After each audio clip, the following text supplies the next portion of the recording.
Hi, I'm Dustin Abbott. What does a Fujifilm X-H2, a Sony a7R Mark V, and a Canon EOS R5 have in common? Well, today the answer is that all three of them are running aftermarket batteries from the company SmallRig. In fact, over the last 5 weeks, I have been exclusively using these batteries in all of these cameras, and I'm here to report on my findings today. The premise here is that SmallRig camera batteries deliver more power and some unique charging options at roughly half the price of the original first-party brands. That's the claim, but do they hold up in that? Well, as noted, I've been using them for the last 5 weeks, and the thing that has stood out to me the most compared to any kind of aftermarket battery that I've used before is that on none of these systems have I gotten any kind of error message. In fact, that was one of the things that has been the most limiting in the past, is getting a dire message popping up, warning you about, either a warranty issue or this accessory is not compatible, etc., etc. But in this case, these batteries are fully compatible with all three of these brands, and they function flawlessly, just like the original OEM batteries. And on top of that, all of these have a very unique way of charging them, and that is that they have a built-in USB-C port, allowing them not only to charge directly via USB-C, but also they can take a little bit higher current for charging through that method, 5 volt at 2.2 amps. And so you can charge them from 0 to 100% in about 2.5 hours. Now that doesn't maybe sound particularly fast, but it is faster than the charge rate you can get from the original OEM batteries. Now in all three of these cases, they have a capacity of 2400 mAh. And as we'll break it down by each brand, you can see that that gives you a varying amount, but always a considerable bit more capacity than what the original OEM battery does. Probably most importantly is that while cameras have become really good for allowing you to charge batteries in camera, and in some cases you maybe have a separate charger that you can put the batteries in this case it really gives you the flexibility that you don't have to tie up your camera charging in camera, and a USB-C cable, they do come with one by the way, but USB-C cables and charging bricks have become pretty ubiquitous at this point, which means that you could shoot multiple cameras, and instead of having to bring along multiple chargers, you could really have just one cord for which you can charge any of these batteries from. And so there is certainly flexibility that comes through that.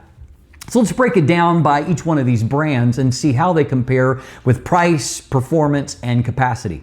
Now in the case of Canon, we have a replacement for Canon's LP-E6NH battery pack. That has been in, they keep updating the battery pack, but this basic form factor of the LP-E6 has been around for probably 10 years at this point. And so this is a battery that is compatible with a lot of different Canon cameras, because even though they've updated the science along the way, they've always been backwards compatible along the way. And so in this case, as noted, all of these are 2400 mAh, and that compares to 2130 mAh for the original Canon battery pack. And so by my math, that's 270 additional mAh of battery capacity, meaning that you're going to get more shots per charge or longer video runtime. And that factor right there can be the big issue. If you do shoot video, particularly if you're shooting at higher bit rates, higher resolutions, you can burn through batteries pretty quick. On average, you get about an hour of runtime shooting at 4K 60 or 8K, and byproduct is that you can go through a battery surprisingly quickly. So having backups is always useful. And in this case, you're getting the replacement battery at the MSRP from today. This is from B&H Photo, so no sales, just the basic price, $39.99 versus $79 for the original Canon battery. So obviously that makes it a really strong value, and that you could buy nearly 2 of these for the price of just 1 of those Canon batteries, get large capacity and more options in charging them. I will note one other thing, just kind of a unique observation about the design over the other two, and that is that the other two have the USB charge port on the end of the battery. This actually has it on the front face, and it must have something to do with just either the arrangement of the cells in there, or probably more likely just the unique place where Canon's contact points are, and so that is the one deviation there.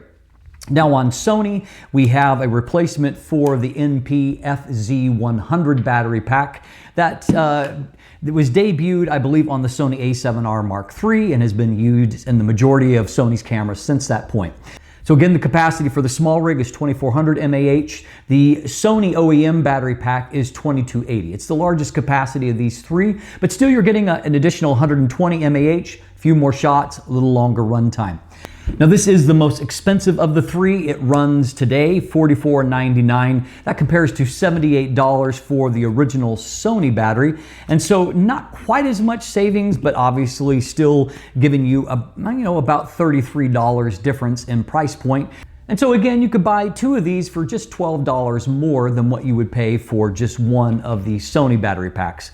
Finally, on Fuji, we have a replacement for the NP-W235 battery pack that has become common over the last about 3 years in their various cameras. In this case, the capacity, 2400 for SmallRig versus 2200 mAh for the original Fuji battery pack. So again, 200 mAh, that's going to make a difference. Price difference here is $35.90 for the SmallRig versus $64.79 for the Fuji battery pack. So once again, a really nice savings to be had there. Over the last 5 weeks, I have had zero issues using these batteries. In fact, it's just like I have the original batteries in there.